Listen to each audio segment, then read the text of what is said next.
very hungry for love, very unhappy. I was just missing a part. I was missing a piece. Couldn't find it anywhere. I certainly couldn't find it in myself. I hated myself. I was so judgmental and hard on myself, harsh, brutal. Constantly putting myself down and not allowing myself to get any sustenance from anybody, even though that's what I theoretically wanted. I just couldn't get it. And you know, even after being with my guru for almost 3 years, it was still, then I had to go back and go through a terribly hard period of living through the slow motion falling of that tree that had been cut, you know. It took so many years to fall, and I just had to wait, you know, and suffer. Nothing I could do. I was helpless.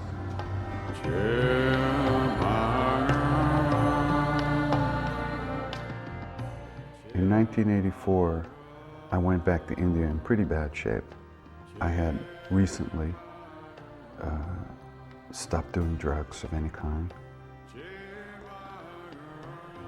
And I had had a pretty big problem for a while with drugs, for a couple of years.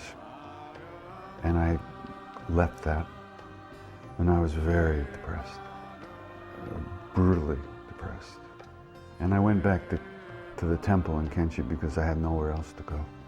I got there, and it was during this Durga Puja festival, which is this 10-day fire ceremony. And everybody there was so happy to see me that they invited me to sit in a place of honor in the festival, in the proceedings. It was absolutely the last thing I wanted to do. I just wanted to crawl in a room and sleep for about a week. But they love you so much, you can't say no. So there I was all day long, sitting in front of this big roaring fire pit, sweating my balls off, making offerings, swaha, swaha, and I just wanted to throw myself in and get it over with. You know, it was just, and every day got worse and worse and worse. And I was just sitting there kind of like this when one of these Indian women came and told me that Siddhi Ma, who's Maharaji's great devotee, who's living there in the temples, saw me sitting there and was calling me in to the back room where Maharaj used to sit.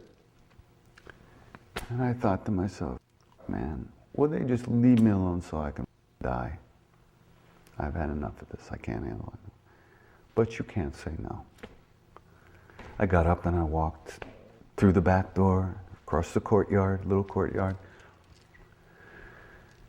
And as I walked up to the room, I saw Siddhi Ma was sitting on the floor, and there was the tucket where Maharaj used to sit.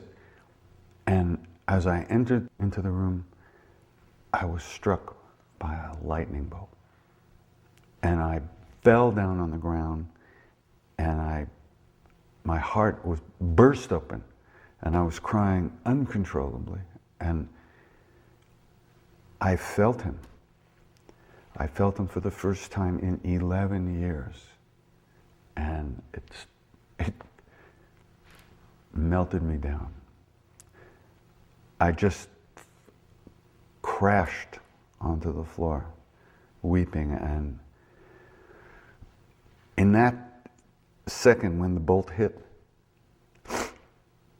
in the blink of an eye, a few things happened. The first thing that happened was I saw every second of my life. From the moment that he died until that moment, it flicked by my sight like the frames of a movie. Everything I had done,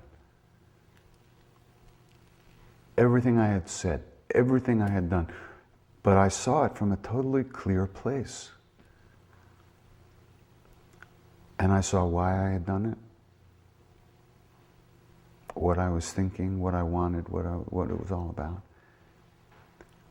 And then the next thing I saw was that there wasn't 1 second of my life from that period, so when he died, into this moment, that Maharaji wasn't with me. Not 1 billionth of a second. He had never gone anywhere.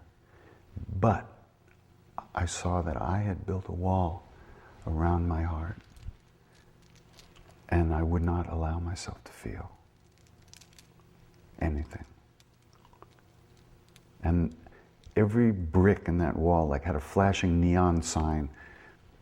Anger, pity, self-pity, self-hatred, greed, jealousy, all these, every brick had a label, you know? And these bricks made up this wall around my heart. The next instant I saw, you know, I can take this wall down. Nobody has to do it for me. All I have to do is look at the stuff and it'll start to go away.